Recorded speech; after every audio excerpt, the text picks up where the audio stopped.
ساری جماعت کو اس کو استعمال کرنا چاہیے. جو شریف لوگ ہیں ان کے بھی بعض سربراہ ہوتے ہیں، اگر ان کی اصلاح کرنی ہے تو اس کے لیے بھی ضروری ہے کہ سربراہوں کو پکڑو. اور دنیا کے سیاستدان ہمارے لیے بہت زیادہ اہمیت رکھتے ہیں، ان کو اس وقت سمجھانے کی ضرورت ہے. اور اگر وہ سمجھ جائیں تو ساری دنیا سے فساد اٹھ سکتے ہیں، کم سے کم سمٹ ضرور سکتے ہیں. اس سلسلے میں چند باتیں خصوصیت کے ساتھ تیسری دنیا کے سیاستدانوں کے سامنے رکھنی چاہتا ہوں. یعنی براہ راست ان تک تو نہیں پہنچے گی بات، لیکن جماعت احمدیہ نے جہاں جہاں بات پہنچانے کی استطاعت ہے وہاں ان لوگوں کو سمجھائیں اور عقل دیں. جہاں تک میں نے جائزہ لیا ہے، سیاست میں گرتی ہوئی اخلاقی حالت دنیا کے لیے اس وقت سب سے بڑا خطرہ بنی ہوئی ہے. اور تیسری دنیا کے سیاستدان تو اخلاقی لحاظ سے تقریباً دیوالیہ ہو چکا ہے. ان کے ہاں 3 ہی مقاصد ہیں، اس کے سوا معلوم ہوتا ہے سیاست میں حصہ لینے کا اور کوئی مقصد ان کو دکھائی نہیں دیتا. اول طاقت حاصل کرنا، دوسرا طاقت سے چمٹے رہنا، جو کچھ ہو جائے طاقت ایک دفعہ حاصل ہو جائے اس کو چھوڑنا نہیں. تیسرا یہ کہ طاقت حاصل کر کے تمام قومی اور ملی مفادات کو ذاتی، خاندانی اور جتھے کے مفادات میں تبدیل کرنا. یہ 3 باتیں ہیں جو اس وقت تیسری دنیا کی سیاست کا خلاصہ بن گئی ہیں. اور اس کے نتیجے میں ساری قوم اتنا مصیبتوں میں مبتلا ہوتی ہے اور اس طرح ظلم کی چکی میں پیسی جاتی ہے کہ کسی کو کچھ سمجھ نہیں آتی کہ ہو کیا رہا ہے. حقیقت یہ ہے کہ یہی 3 باتیں ہیں جو ہر برائی کی ذمہ دار بن چکی ہیں. سیاستدانوں کو سمجھانے کی ضرورت ہے کہ تم عقل اور شعور سے کام لو، قوم کے دور کے مفادات کی بات سوچو، ورنہ تم لوگ سارے پیچھے جاؤ گے، تمہاری داستانیں مٹ جائیں گی. یہ وہ دور ہے جب کہ تیسری دنیا کے سیاستدان کو باشعور ہو کر عالمی مسائل کو سمجھتے ہوئے ان کے حوالے سے اپنی سیاست کو درست خطوط پر چلانا ہوگا. اب میں مثال دیتا ہوں ہندوستان اور پاکستان کے سیاستدانوں کی. یہ دونوں سیاستدان ایک لمبے عرصے سے عوام کے جذبات سے کھیل رہے ہیں اور جو باتیں نفرتیں پیدا کرتی ہیں اور ہیجان پیدا کرتی ہیں ان کو استعمال کرتے ہیں، یہاں تک کہ دن بدن عوامی مزاج مشتعل ہوتا چلا جا رہا ہے اور ہیجان پکڑتا چلا جا رہا ہے. اور سیاستدان سوچتا ہی نہیں کہ اس کے نتیجے میں کیا نقصانات ہوں گے. ایک وقت آتا ہے کہ پھر یہ دونوں ملک جنگوں میں مبتلا ہوتے ہیں، جیسا کہ کئی دفعہ ہوئے، اور ہر جنگ کا نقصان غریب کو پہنچتا ہے. اور ایک مستقل نقصان ہے جو غریب کے سر پر سوار ہے، اس کی چھاتی پہ مونگ ڈال رہا ہے لیکن اس کے منہ میں مونگ کا دانہ نہیں پڑتا. اور وہ یہ ہے کہ انتہائی غریب ہونے کے باوجود، یعنی امیر ملکوں کے مقابلے پر دیکھیں تو پاکستان اور ہندوستان انتہائی غریب ہیں، اس کے باوجود ان کے ڈیفنس پر یعنی دفاع پر اخراجات امیر ملکوں سے 10 گنا زیادہ ہیں.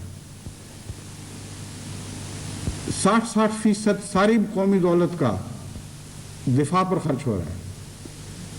اور جتنا ہندوستان میں ہو رہا ہے ویسے ہی پاکستان میں ہو رہا ہے. ایک دوسرے سے اس بات میں مقابلے ہوتے ہیں کہ دفاعی ضروریات سب سے اہم ہیں. اور اس نعرے کی اوٹ میں غریبوں کا پیٹ کاٹ کر سارے قوم کی دولت کو ایک ہی سمت میں بہایا جاتا ہے اور مزید تقاضے ہوتے چلے جاتے ہیں. اور جب بھی یہ سوال اسمبلیوں میں اٹھایا جاتا ہے تو آگے سے یہ جواب ملتا ہے تو کیا تم قوم کے وفادار نہیں ہو؟ کیا تمہیں معلوم نہیں کہ یہ خطرات ہیں اور قوم کی بقا ہر دوسری چیز پر فائق ہے؟ یہ بات تو درست ہے لیکن نعرہ کھوکھلا ہے. قوم کی بقا انسانوں کی بہبود کے لیے کی جاتی ہے.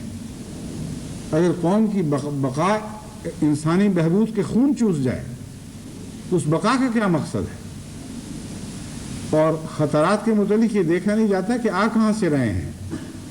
خطرات اندرونی ہیں دونوں ملکوں میں، بدنیتوں کے فسادات ہیں، خود غرضیوں کے فسادات ہیں یا کم عقلیوں کے فسادات ہیں۔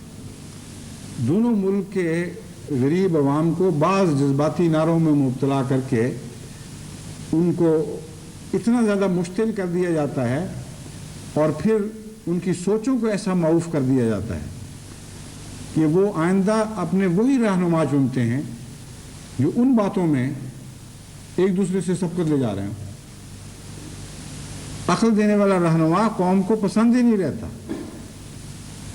گویا کہ سیاستدان صرف اپنی معقول سیاست کی قبر ہی نہیں کھودتا بلکہ ہمیشہ کے لیے قوم کے مفادات کو دفنا دینے کے لیے قبر کھود رہا ہوتا ہے۔ جب میں ہندوستان گیا تھا تو وہاں بعض دانشوروں سے میری گفتگو ہوئی، کشمیر کا مسئلہ تھا مثلا۔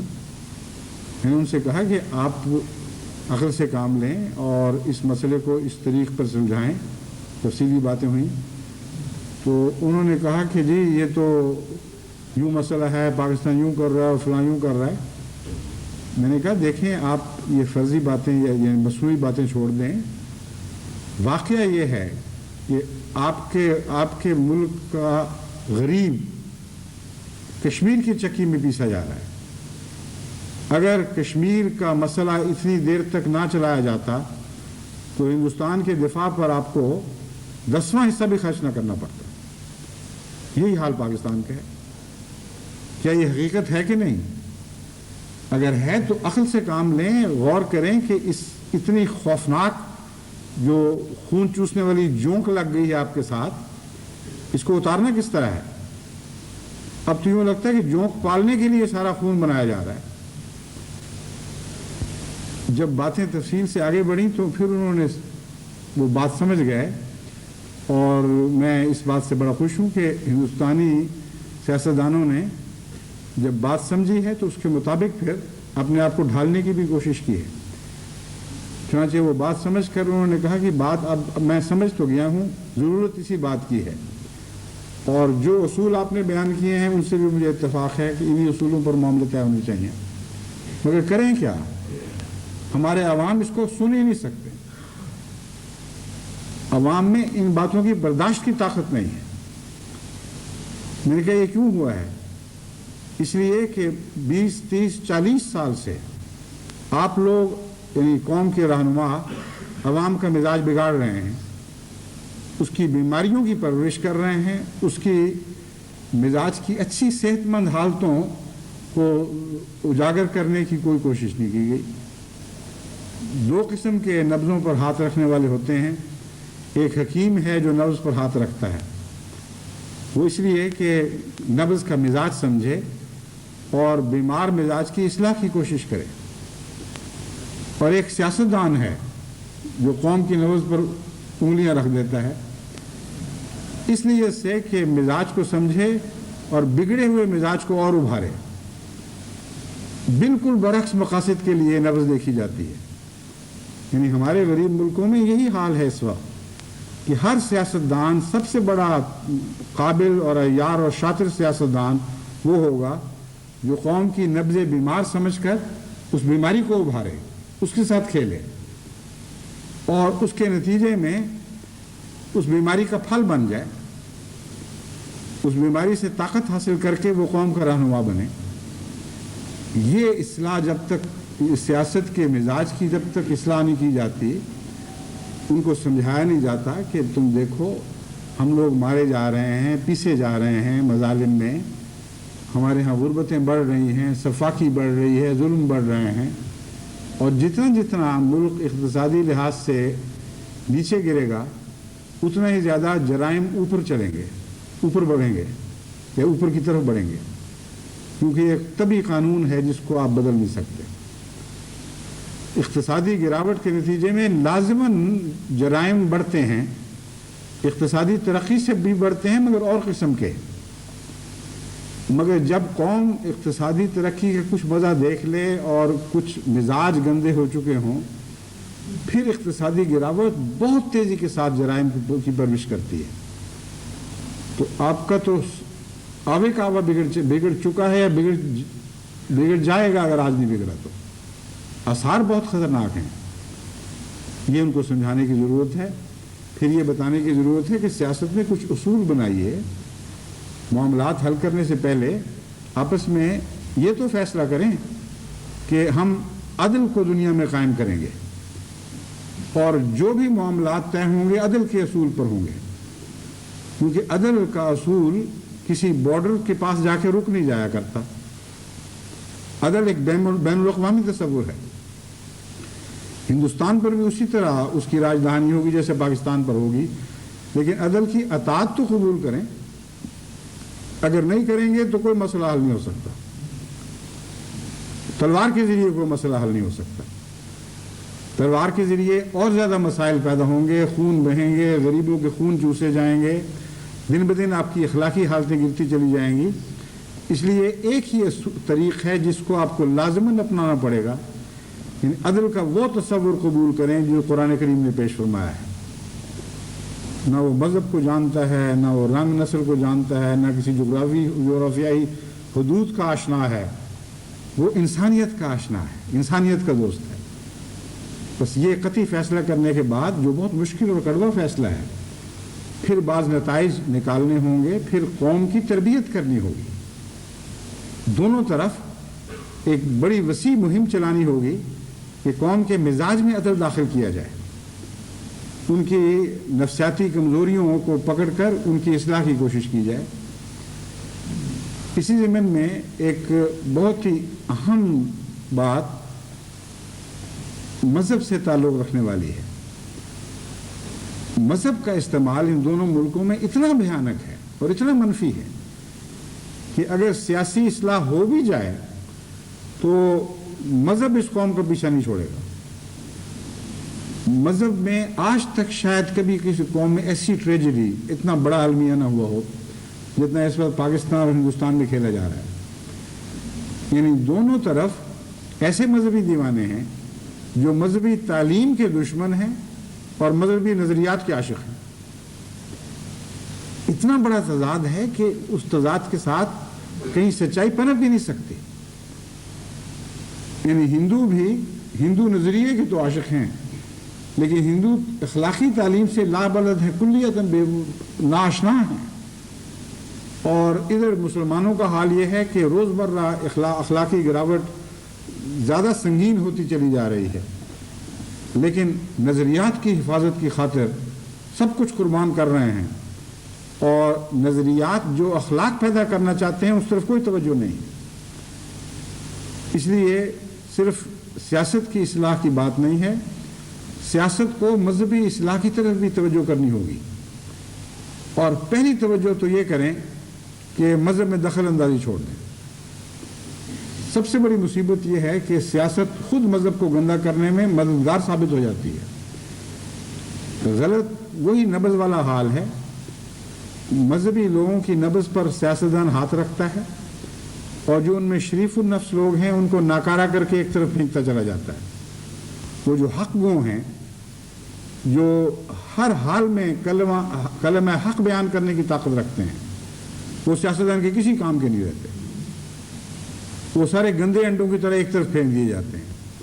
پھر وہ سولے انڈے سیاست کی نظر میں باہر نکالے جاتے ہیں جن میں سے ہر انڈا گندا اور بدبودار ہے، جو زہر سے بھرا ہوا ہے، اور ان سے مذہبی رہنماؤں سے آشنائی کی جاتی ہے جو مغلظات بولتے، گند پھینکتے، ہر طرف ظلم کی تعلیم دیتے اور محبتوں کو مٹاتے اور نفرتوں کو اجاگر کرنے والے سیاستدان، یہ مذہبی لوگ، یہ پھر سیاستدان کے قریبی اور دوست بن جاتے ہیں۔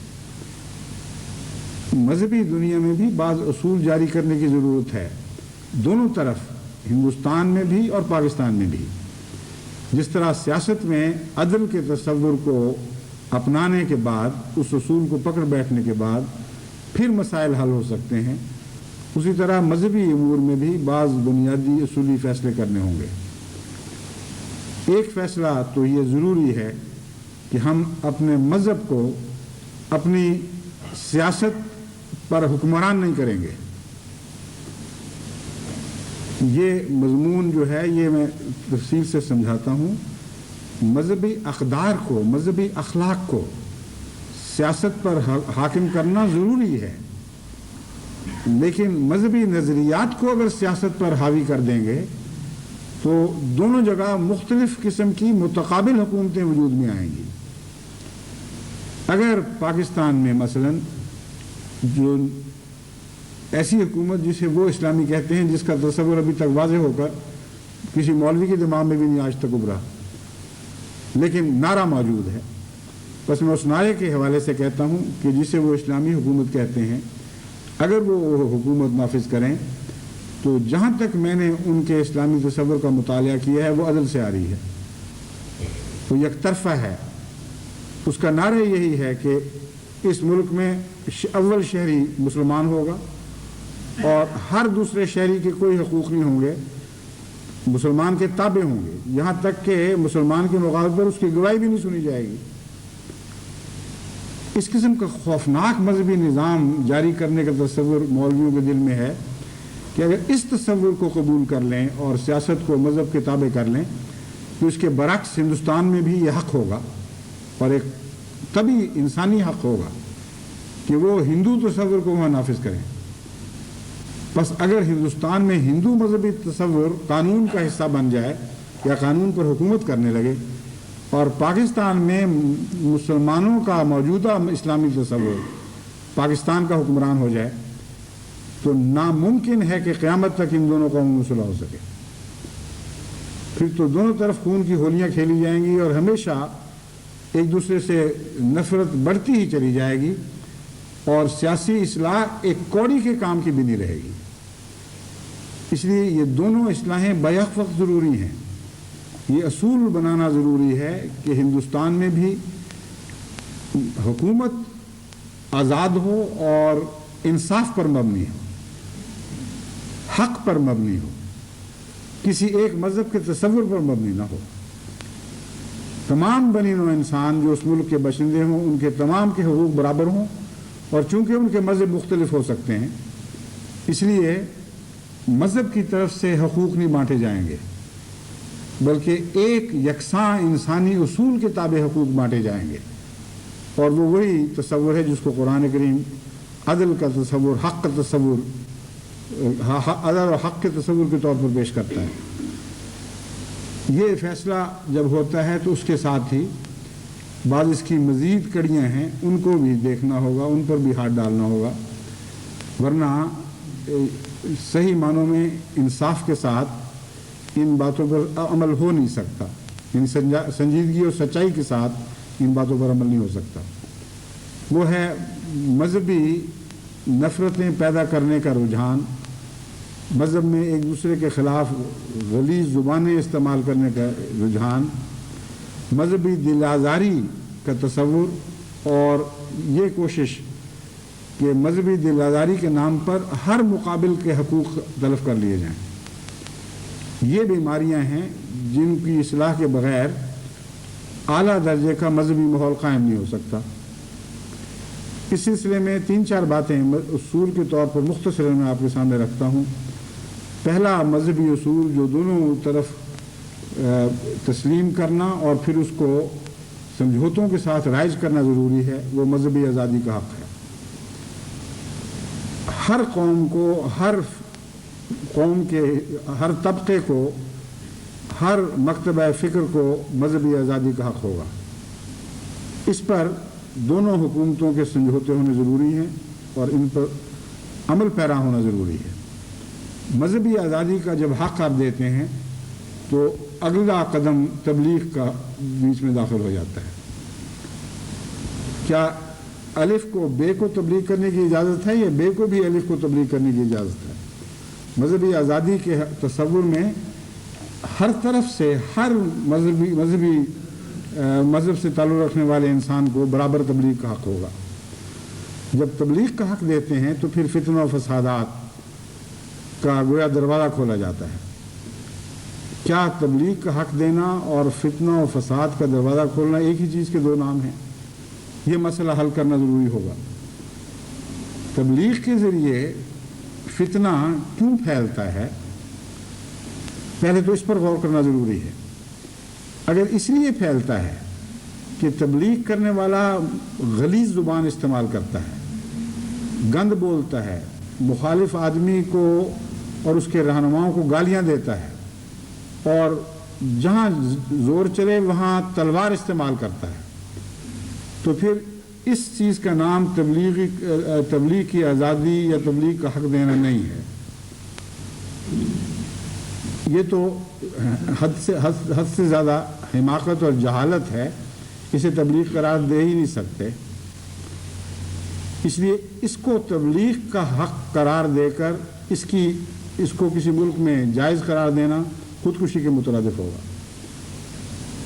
دوسرا دیکھنے والی بات یہ ہے کہ تبلیغ کے نتیجے میں فساد کیوں ہوتا ہے، اس کا کوئی اور جواب کیا ہے؟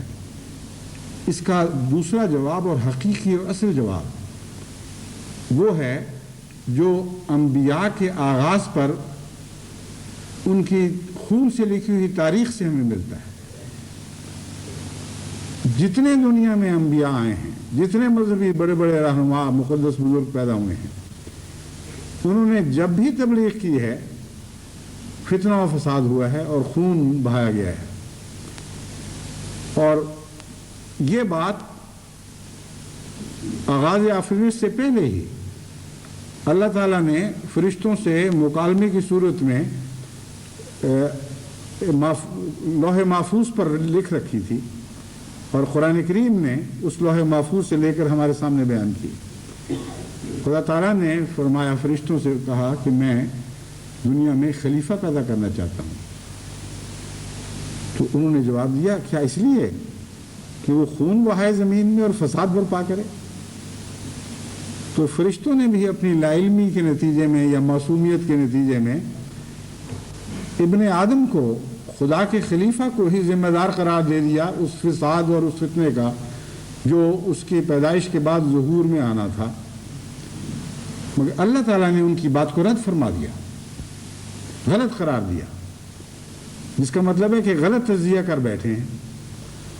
بس سیاستدان کے لیے بھی ضروری ہے کہ خدا کے تجزیے کو قبول کرے اور ان کو جو فرشتے دکھائی دیتے ہیں ان کے تجزیے کو رد کر دے۔ ان کو تو آج کل اپنے مولوی فرشتے دکھائی دیتے ہیں۔ اگر ان مولویوں کا تجزیہ شیطان کے تجزیے سے ملتا جلتا ہو تو وہ تجزیہ جہنم میں پھینکنے کے لائق ہے۔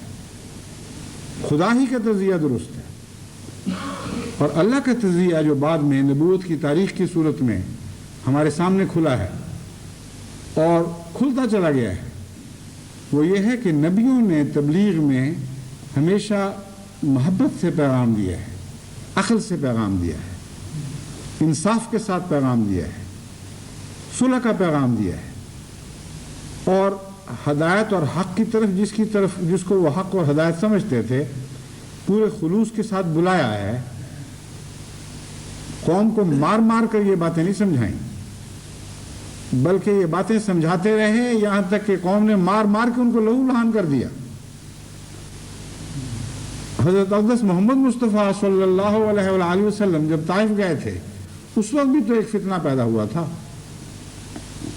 آج کے سیاسی رہنما اس ایک واقعہ کو دیکھ لیں تو ان کے 14 طبق روشن ہو جائیں، تب ان کو سمجھے کہ فتنہ ہوتا کیا ہے اور تبلیغ کی آزادی کا حق کس کو کہتے ہیں۔ حضرت اقدس محمد مصطفیٰ صلی اللہ علیہ وآلہ وسلم ایک غلام کو ساتھ لے کر طائف کی سنگلاخ پہاڑیوں پر گئے اور تبلیغ شروع کی تو چاروں طرف سے گالیوں کی بوچھاڑ ہوئی۔ قوم کے سردار نے آپ کے پیچھے گنڈے اور لفنگے لگا دیے، جھولیوں میں پتھر بھرے ہوئے تھے، منہ سے گالیاں بک رہے تھے اور پتھر حضور صلی اللہ علیہ وسلم پر برسا رہے تھے، یہاں تک کہ خون بہتا بہتا جوتوں میں چلا گیا اور اس اپنے خون کی دلدل سے پاؤں اٹھانا مشکل ہو رہا تھا۔ بڑے صبر کے ساتھ، بڑے ہمت اور حوصلہ کے ساتھ اسی طرح حق کا پیغام دیتے ہوئے آپ اس بستی سے باہر نکلے ہیں۔ وہ وقت تھا جب کہ آدم اور خدا کا مکالمہ ایک حقیقت کے طور پر دنیا کے سامنے ابھرا ہے، اور اس مکالمے کی صداقت کو پہچاننے کا اس سے بہتر کوئی وقت دنیا پہ کبھی نہیں آیا۔ وہ کون سا فساد تھا اور کون سا خون تھا جو بہایا گیا؟ اس سب سے سچے انسان کا، دنیا کے سب سے معصوم انسان کا خون تھا جو بہایا گیا تھا، اس نے کسی کا خون نہیں بہایا تھا، فساد اس کے خلاف استعمال ہوا تھا، اس نے خود فساد برپا نہیں کیا تھا۔ بس ہر شخص کا یہ حق ہے کہ وہ اس بات کا پیغام دوسرے کو پہنچائے جس کو وہ سچائی سمجھتا ہے۔ اس کے نتیجے میں اگر فساد برپا ہوتا ہے تو فساد برپا کرنے والے اس کے ذمہ دار ہیں، خدا اور خدا کے نبی اس کے ذمہ دار نہیں ہیں۔ بس اگر اس اصول کو سمجھ کر دنیا میں انصاف قائم کرنا ہے اور مذہبی آزادی کا حق دینا ہے تو تمام مذہبی فساد دنیا سے مٹ سکتے ہیں، کیونکہ اس صورت میں اگر 1 کروڑ آدمی بھی ایک معصوم آدمی کے درپے ہوں گے تو حکومت جب تک حکومت پر فائز، جب ارباب حکومت جب تک اس حکومت پر فائز ہیں وہ 1 کروڑ کی مخالفت کریں گے، اس ایک کے حق میں بولیں گے۔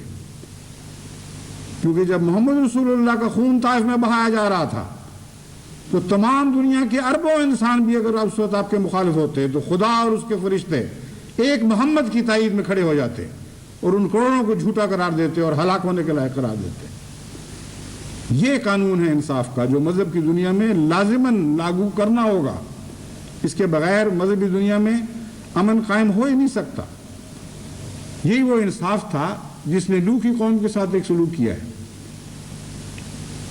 عجیب انصاف ہے، چند آدمیوں کی خاطر لاکھوں کو صفحہ ہستی سے کلیتاً ہمیشہ کے لیے مٹا دیا گیا، لیکن اس لیے کہ فساد کے وہ ذمہ دار تھے، نہ کہ وہ چند معصوم۔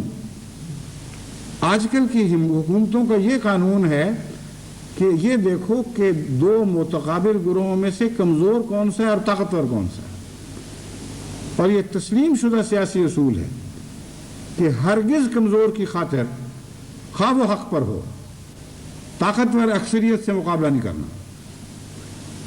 اگر یہ اصول آپ کی سیاست کا رہنما رہا تو نہ ہندوستان میں شرافت چل زندہ رہ سکتی ہے، نہ پاکستان میں شرافت زندہ رہ سکتی ہے۔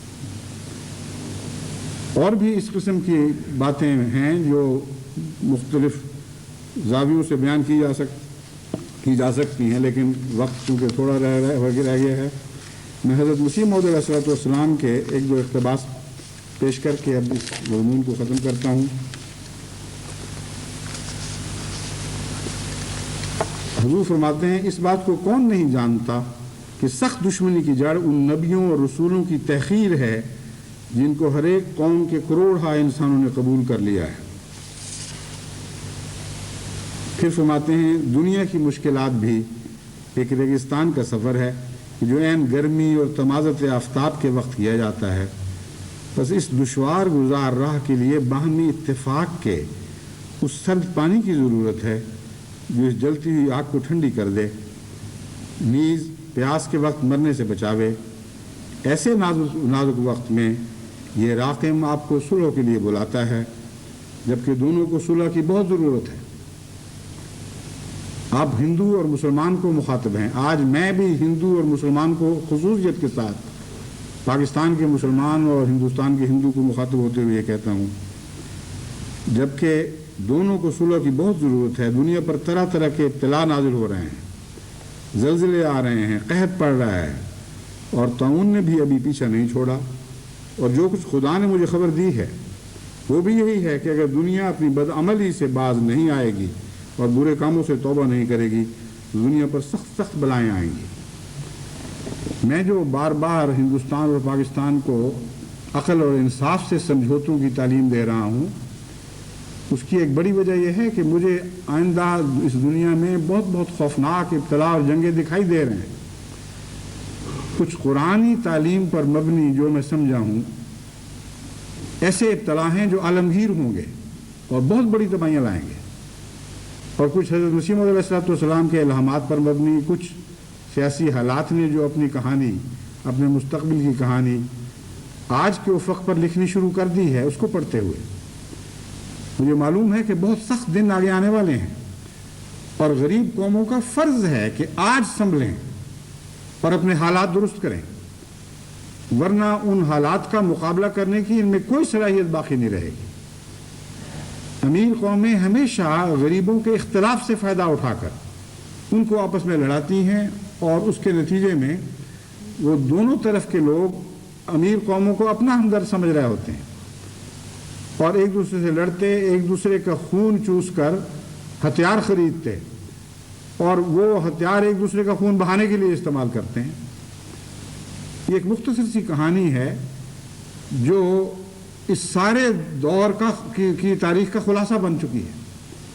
ہر سیاستدان یہ جانتا ہے ڈیوائڈ اینڈ رول کی پالیسی کوئی ایسی پالیسی تو نہیں جس کو سمجھنے کے لیے غیر معمولی عقل و دانش کی ضرورت ہو یا تعلیم کی ضرورت ہو۔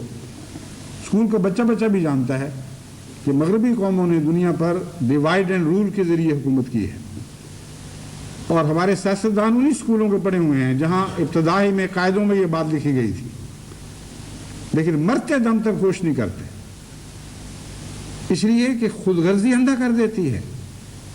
جانتے ہیں کہ یہ غلط ہے، جانتے ہیں کہ ہم خود اپنے آپ کو ان لوگوں کے ہاتھوں میں کھلونا بنائے ہوئے ہیں، اور ہمارے عوام کی عزت، ہمارے قوم کا مستقبل داؤ پر لگ گیا ہے۔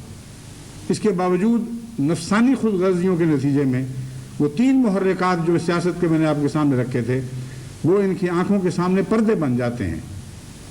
گویا کہ وہ 3 پردے ہیں جن کا قرآن کریم میں ذکر ہے، ایک کانوں پر پڑ جاتا ہے، ایک آنکھوں پر پڑ جاتا ہے، اور ایک وہ ہے جو دل پر مہر لگا دیتا ہے۔ تمام وہ صلاحیتیں مسخ ہو جاتی ہیں جن صلاحیتوں کی قوم کے رہنماؤں کو ضرورت پڑتی ہے۔ بس جماعت کو چاہیے کہ ساری دنیا میں یہ باتیں سمجھا کر جہاد کرے۔ اگر آج ہم نہیں سمجھیں گے تو کل ہم سمجھنے کے لائق نہیں رہیں گے۔ اللہ تعالی ہمیں توفیق عطا فرمائے۔ کم سے کم احمدیت کو یہ تو تسلی ہوگی کہ ہم اگر مرے ہیں تو راہ حق پر مرے ہیں، نیکی کی تبلیغ کرتے ہوئے مرے ہیں۔ ایسا شخص جو نیک کام پر جان دیتا ہے، وہ جس قدم پر گرتا ہے شہادت کی زندگی اسے نصیب ہوتی ہے۔ اللہ تعالی ہمیں اس کی توفیق عطا فرمائے۔